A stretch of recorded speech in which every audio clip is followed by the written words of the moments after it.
I used to offer free 15-minute consultations for people who were interested in working with me, and at least half of these consultations, I was thinking, I wish they'd use this time differently. And not because they did anything wrong per se, but because that consultation time could have been used so much more effectively. Many people spend the entire 15 minutes telling me their life story, and while I genuinely want to hear your story, that's not what a consultation is for. The consultation is really about a vibe check, and it's gathering information to figure out whether I can help you as a therapist.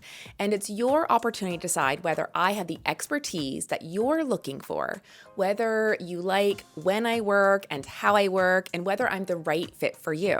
It's not a mini therapy session. And even though I don't offer free consultations anymore, there are many therapists who do. So today I want to walk you through how I think that you can best use that 15-minute consultation. But first, let me introduce myself. Hi there, I'm Ashley Phillips. I'm a practicing trauma therapist and the founder of the Kelowna EMDR Clinic. If you're new to this channel, welcome. Here I discuss topics related to trauma, private practice, and my favorite therapy, EMDR. If these subjects are of interest to you, I invite you to subscribe to my channel. It costs you nothing and it makes it easier for others to find this information.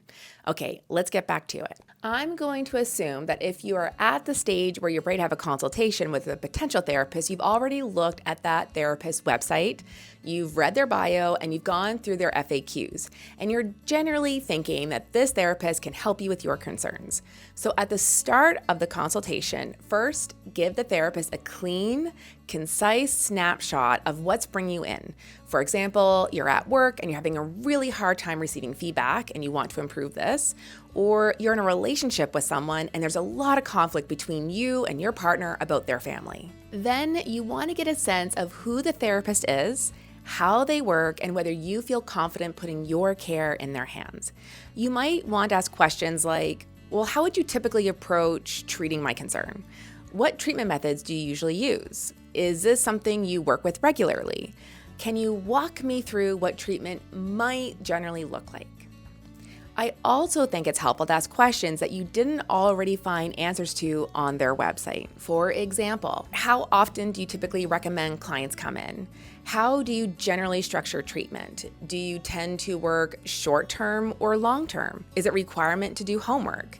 How far out do I book appointments? These are practical questions that can help you decide whether the therapist fits your life. Then talk about the thing that people are generally most uncomfortable talking about: money.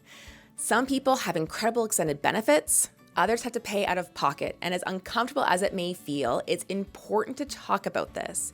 Say something like, "This is my budget," or "This is how often I can realistically come to therapy," or "This is what I can commit to for the next few months." And this information is so incredibly helpful.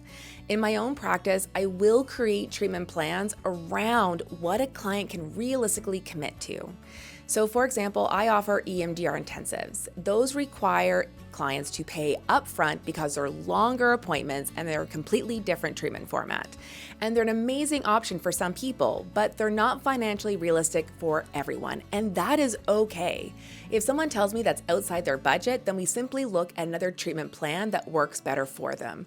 And there isn't one right way to do therapy. The goal is finding a plan that is both clinically appropriate and financially sustainable. By the way, if you're interested in learning more about EMDR intensives, I made a whole video on the topic and I'll put the link in the description below. At the end of the day, remember this: a consultation isn't about proving yourself to the therapist, and it's not about telling your life story. It's about gathering information. Every answer they give you is simply a data point. Does their expertise match what you need? Do you understand how they work?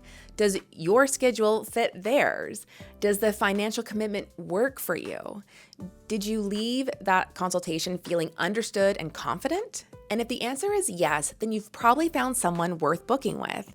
And if not, that's okay too. It doesn't mean that they're a bad therapist. It just means that they're not the right therapist for you. And finding the right therapist is one of the best investments that you can make in your mental health. So don't be afraid to ask good questions. The right therapist will welcome them. I hope you found this quick little video helpful, and if so, do me a favor and give it a thumbs up. And if you're not sure what to watch next, check out this next video. I think you'll like it. I'll see you over there.